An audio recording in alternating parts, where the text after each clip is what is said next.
Hey YouTubers, welcome back to another video on Helmets of the World. If you could give this video a thumbs up and subscribe to my channel for more cool videos like this, that'd be great. And we'll get going right now. So today we've got the Swiss model 1971 steel helmet.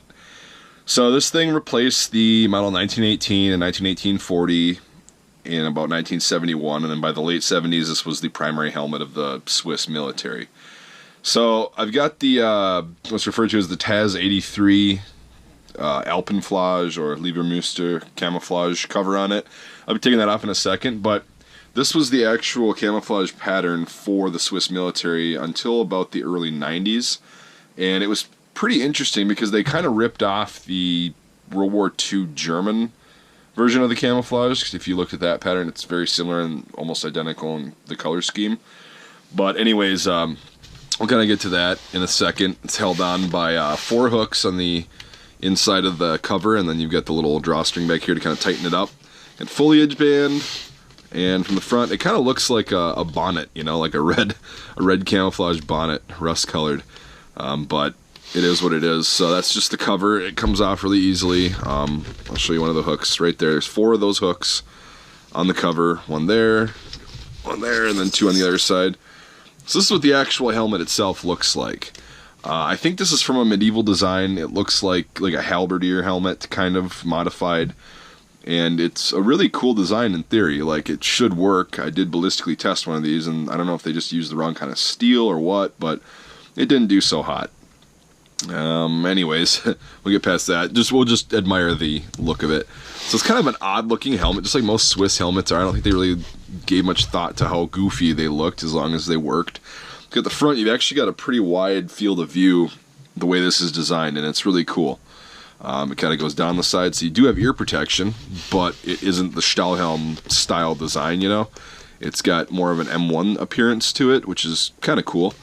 So yeah, it flares down a little bit. This does stick out a little bit, if you can see that. And then you've got 2 vent holes in the back, which a lot of people wear these backwards and have these in the front. They're actually supposed to go in the back.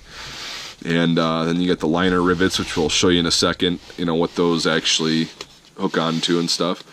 You got a 4-point chin strap system, which is really nice, and it's just fastened by a hook and a little ring right there. So we'll take this off, and I'll kind of show you the liner system and what that's all about. You got 4 pads, an aluminum or steel, it might be steel, but it looks like aluminum, band. And it's held together in 4 places, right there, right there, right there, and there, and that's where those rivets on the external shell kind of come into play. And then the 4-point chin strap hooks onto those rivets directly, and then the liner system is hooked onto there. There's like a foam padding that surrounds the liner, which is actually really cool. And then the 4 pads, as I said, this one's got the guy's name in it still. A lot of these will still have the troop tags in them. This one doesn't have the troop tag, but it's got the guy's name. And yeah, it's actually a really comfortable helmet. They come in different sizes. This is a 57 to 58, but it actually fits me if you adjust it. And I wear like a 59.5 or 60.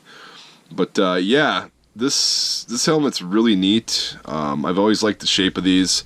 Until the ballistic test, it was one of my favorite steel helmet designs, and then I tested it and it was like, it really doesn't work that well. You can see the date on most of these that I've seen. It's on the, what would be the right ear on the inside. I'll try to get the, to show you. It's kind of weird playing with the angle of this, but see right there at BT83. Hopefully this thing will focus, but it's not looking like it is. Yeah. Anyways, so you can kind of see that. I'm sorry guys, the GoPro doesn't like to focus. Anyways, this would have been made in 1983 then. And they used these up until, I'm pretty sure, the mid-90s. Somebody from Switzerland could probably correct me. But that's when I started seeing like the new Kevlar helmet that they had with the new camouflage pattern and such. Like it's pretty much like the Liebermuster, but more woodland colors than the red. So yeah, I mean, this is just a straight up pretty cool design.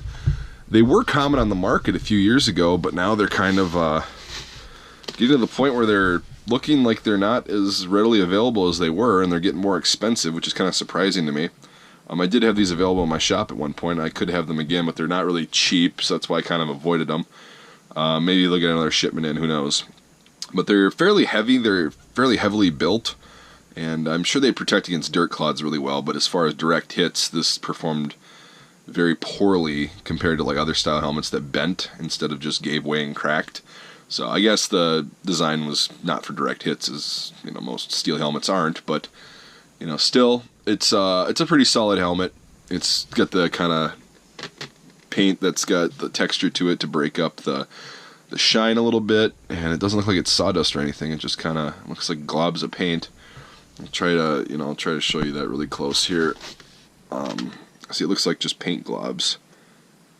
So, all right. Well, if you're new to the channel and I didn't convince you my first time to like this video and subscribe, I hope I did now, and I hope you'll take the opportunity to give this video a thumbs up and subscribe to my channel. And if you consider supporting me on Patreon, I have the link to that in my description. $1 a month, and I'm allowed to get cool stuff like this and more firearms and ammo and gear to review. It really helps me out, but if not, totally cool. I just appreciate you watching. For all my viewers, past and present, you guys are awesome. Thanks for watching, and we'll see you next time.